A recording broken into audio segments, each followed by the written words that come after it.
Hello সবাইকে, কেমন আছো সবাই? আশা করছি সবাই খুব ভালো আছো। আমরাও ভালো আছি ঈশ্বরের কৃপায় আর তোমাদের আশীর্বাদে।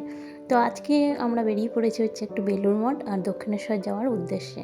তো আজকে আমি পরে নিয়েছি শাড়ি, কারণ সর্দি শাড়ি পরেছে, তো ওর সঙ্গে আমিও শাড়িটা পরলাম যে ভালো লাগবে দুজনে শাড়ি পরলে। তো সেই জন্য শাড়িটা পরেই বেরোলাম। আর এখন আমরা বেরিয়েছি হচ্ছে 3:50, ট্রেন আছে 4টে। তো খেয়ে দিয়ে রেডি হতে আরম্ভ করেছিলাম।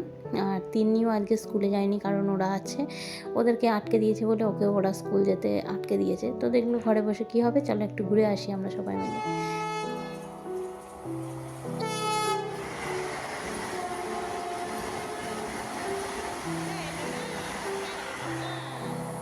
আর এসে দেখছি বন্দে ভারত পাস করছে, তো ভিডিও করার লোভটা সামলাতে পারলাম না, করে তোমাদের সঙ্গে শেয়ার করছি। তারপরেই আমাদের ট্রেনটা এলো। এই যে ছোটদি আর জামাইবু ওইদিকে বসেছে, ও তো বসেনি, ও গেটের কাছে দাঁড়িয়ে আছে, আর আমি আর তিন্নি এইখানটায় বসেছি। তো আমাদের এখান থেকে 2 মিনিট লাগে ট্রেনে। তো আমরা নেমে গেলাম বেলুড় স্টেশনে। আর বেলুড় স্টেশন থেকে বেলুড় মঠ খুব একটা দূর নয়। এখানে স্টেশনের পাশেই অটো স্ট্যান্ড আছে, অটো বা টোটো, যাই হোক, টোটো স্ট্যান্ড। তো সেখান থেকেই টোটো ধরে নিয়ে আমরা চলে এসেছি হচ্ছে বেলুড় মঠে, ঢুকে গেলাম। ওখানে টোটো থেকে মোটামুটি ওই 5 থেকে 7 মিনিট লাগে টোটোতে। তো টোটো করে এসে আমরা বেলুড় মঠে ঢুকে গেলাম।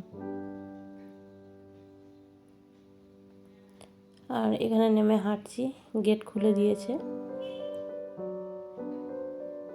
4টেতে মনে হয় গেট খুলে দেয়। আমাদের যেহেতু আসতে প্রায় ট্রেনটা একটু লেট ছিল, 4টের ট্রেনটা, তো 4:30 হয়ে গেছে। আর এসেই আমরা চা নিয়ে নিয়েছি, মানে বাড়িতে চা করে খাওয়া হয়নি, তো ভাবলাম বাইরেই খেয়ে নেবো কিনে। তো সেই জন্য আগে চাটা খেয়ে নিয়ে তারপরে ঢুকবো। আর এই জামাই বলছিল বাড়িতে যে একটু চা করে গেলে হতো, কিন্তু ট্রেনে লেট হয়ে যাবে বলে আর চা করতে যায়নি আর কি। তো এখানে এসে চাটা খেয়ে নিলাম, তারপরে ঢুকলাম ভিতরে। আর এই যে দেখছো অভেদানন্দ কি ভবন লেখা আছে, তো অভেদানন্দটা দেখেই মনে পড়ে গেল আমি যে কলেজে পড়তাম সেটাও কিন্তু অভেদানন্দ কলেজ ছিল, সাঁইথিয়ায় সেটা। আর এখানে এসে দেখছি মেলা বসেছে, শ্রী শ্রী ঠাকুর রামকৃষ্ণদেবের জন্মতিথি উপলক্ষে মনে হয় মেলা হয়েছে। আর মেলাতে কিনে অনেক কিছুই আছে, দেখো কি সুন্দর সুন্দর জিনিসগুলো।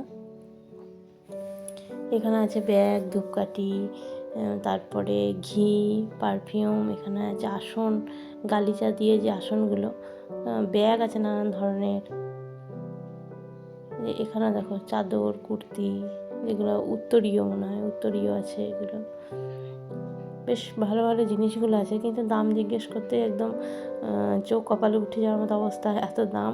আর এখানে ব্যাগের ডিজাইনগুলো খুব সুন্দর, সেই জন্য আর কিছু কেনাকাটা করলাম না দামের জন্য।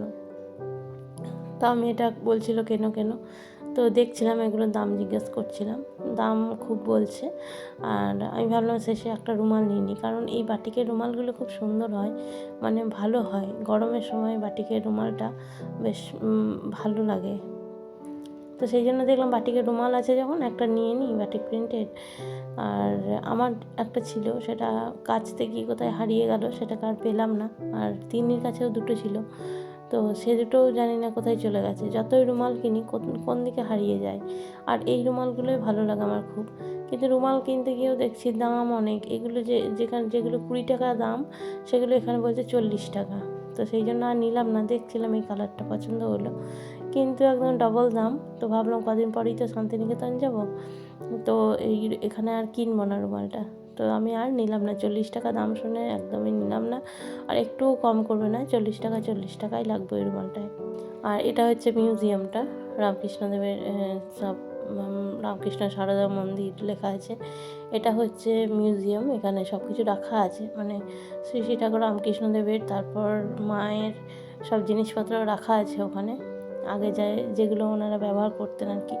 তো অনেকবার মিউজিয়ামে গেছি বলে আর ঢুকলাম না, ফালতু সময় নষ্ট হবে। আমরা আবার এখান থেকে যাব হচ্ছে দক্ষিণেশ্বর, তো সেই জন্য আর ঢুকলাম না। আর এখানে দেখো অনুষ্ঠানের জন্য কিন্তু তবলার যে অনুষ্ঠান হচ্ছে, সেটা এখানে জায়েন্ট স্ক্রিন যেটা, ওটাই দিয়ে দিয়েছে। আর তারপরেই আমরা ঢুকে গেলাম মন্দিরের সামনে। বেলুড় মঠে লোকের অভাব হয় না, মানে কোথা থেকে যে এত লোক আসে, যখনই আসি তখনই দেখি এরকম ভিড় ভাট্টা থাকে, সব সময় লোক থাকে, সব সময়, মানে অন্য রাজ্য থেকেও আসে, আমাদের আশেপাশে থেকেও অনেকে আসে। আর এখানেই অনুষ্ঠানটা হচ্ছে, এই অনুষ্ঠানটায় ওখানে জায়ান্ট স্ক্রিন দেওয়া আছে অনেকগুলো, সেখানে দেখা যাচ্ছে। মেন অনুষ্ঠানটা কিন্তু এখানেই হচ্ছে। আর ঠাকুরের জন্মতিথি উপলক্ষেই হচ্ছে অনুষ্ঠানটা। অনেক বড় করে প্যান্ডেল করেছে গঙ্গার ধারে। যাদের সময় আছে তারা বসে দেখছে, যে অনুষ্ঠানটা দেখছে তারা। এখানকারই অনেক দীক্ষিত, এখানকার শিষ্য, তারা তো প্রতিদিনই আসেন এখানে। তাদের অনেক ভাগ্যও ভালো, এখানে আসতে পারেন প্রতিদিনই।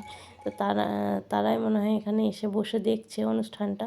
কিন্তু আমাদের তো দেখা যাবে না, আমাদেরকে এখন যেতে হবে গঙ্গা পেরিয়ে ওপারে। তো এখন চলে এলাম গঙ্গার ধারে। কী সুন্দর ওয়েদারটা, এত ভালো লাগছে, মনে হচ্ছে যেন গঙ্গার ধারে বসে দুদণ্ড হাওয়া খাই, কিন্তু টাইমে হয়ে উঠবে না। আর এখানে দেখলাম এই যে স্বামীজি বসে আছেন, তো আমরা সবাই মিলে প্রণাম করে নিলাম। আর প্রণাম করতে গেলে উনি মাথায় হাত দিয়ে জয় মা শারদা, জয় মা শারদা বলেন, ভালো লাগে। আগেও আমি একবার প্রণাম করেছিলাম, তখন নাম জিজ্ঞেস করেছিল, বাড়ি কোথায় জিজ্ঞেস করেছিল। এবারে আমাদেরকে আর জিজ্ঞেস করেনি, মেয়েটাকে জিজ্ঞেস করে যে কিসে পড়ো, কোথায় বাড়ি। অত তো মনে থাকে না, কারণ কত লোক আসছে, হাজার হাজার লোক।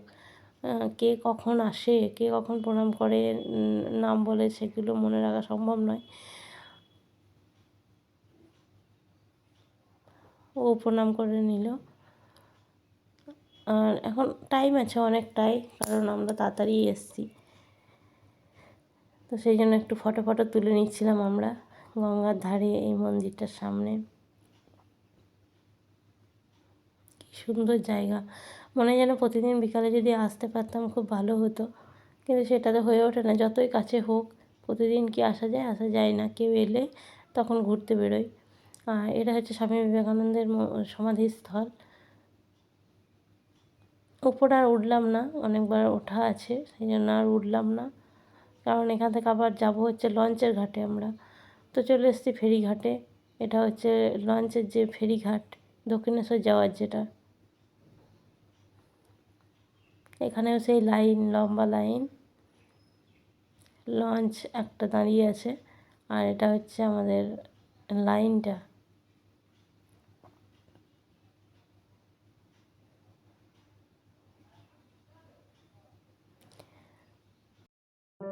আর সাইডে দাঁড়িয়ে গেছি, সাইডে দাঁড়িয়ে ভিডিও করছিলাম, এত সুন্দর লাগছে এই যে মন্দিরটা। তো ভাবলাম এটা ভিডিও করি, বেশ ভালো লাগবে দেখতে, তোমাদের সঙ্গে আমি শেয়ার করতে পারবো আর কি। তো সেই জন্য ভিডিওটা করলাম। এই সন্ধে লাগার মুখটায় দেখো, আকাশটাও কি সুন্দর লাগছে, আর এদিকে মন্দিরগুলো খুবই সুন্দর লাগছে।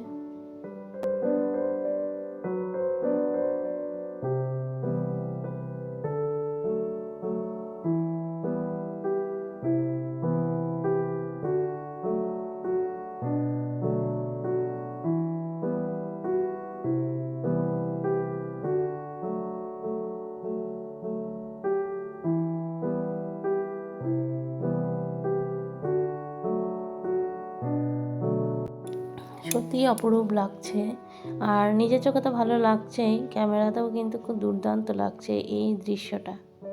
তো বেলুড় মঠে যে মেন মন্দিরটা, সেটাতে লাইট দেয়নি কিন্তু। আর এই সাইডেরগুলোতে, যেগুলো সমাধিস্থলের যে মন্দির, সেগুলোতে লাইট দিয়েছিল। আর আমরা কথা বলতে বলতে চলে এলাম হচ্ছে দক্ষিণেশ্বরের যে এটা ফেরিঘাট, সেখানে নামিয়েছে। এটা এখন অনেকটা দূর করে দিয়েছে। আগে যেমন ঘাটের কাছে নামাতো, খুব তাড়াতাড়ি চলে যেতাম, কিন্তু এখন এটা এমন করেছে কয়েক বছর ধরে, মাঝ গঙ্গায় নামিয়ে দেয়, তারপর হেঁটে হেঁটে হেঁটে হেঁটে অনেকটা যেতে হয়, তারপর মন্দির। এখান থেকে হেঁটে তারপর মন্দির যেতে হবে, অনেকটা রাস্তা, কিন্তু আগে যেটা ছিল খুবই সুবিধা হতো। আর এখানে এই যে দু সাইডে দোকান, আর ডালা নেওয়ারও দোকান আছে, কিন্তু আমরা যেহেতু এইরকম টাইমে এসেছি, খেয়ে দিয়ে এসেছি, তো পুজো দেবো না, লাইনে দাঁড়াতে হবে, তো আমরা প্রণাম করব, খালি মাকে দর্শন করে চলে যাব। তো ঢুকে গেলাম দক্ষিণেশ্বরের গেটে।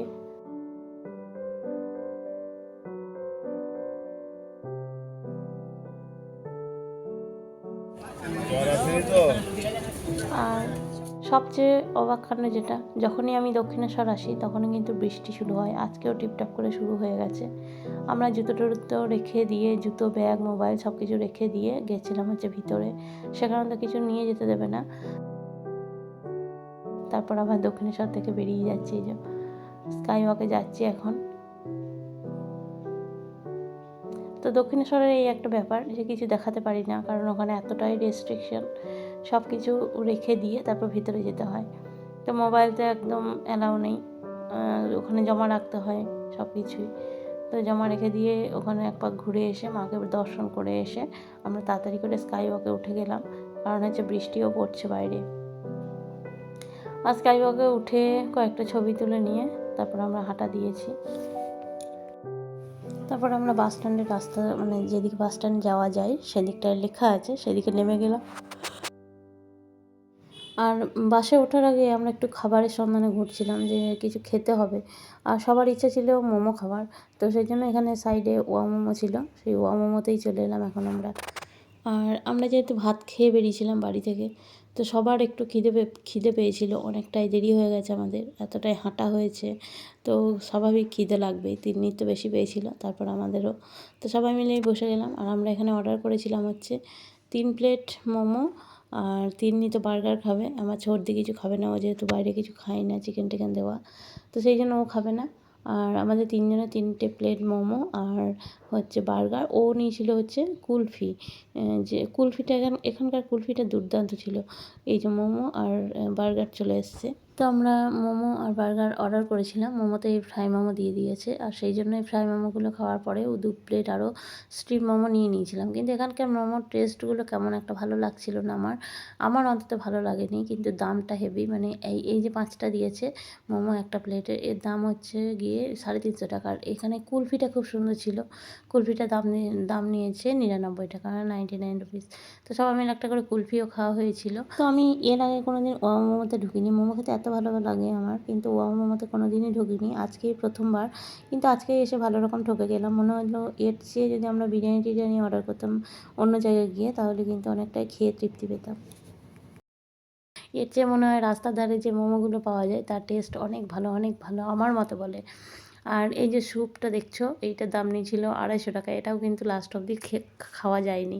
আর তারপরে শুরু হয়ে গেছিলো ঝড় বৃষ্টি, সেই জন্য আমি আর ভিডিওটাও কন্টিনিউ করতে পারিনি, আর অনেকটা বড়ও হয়ে যেত, তো আর করা যায়নি। তো কেমন লাগলো আজকের ব্লগটা অবশ্যই জানিও, আর লাইক করো, কমেন্ট করো। দেখা হবে অন্য ব্লগে, ততক্ষণের জন্য সবাই ভালো থেকো, সুস্থ থেকো।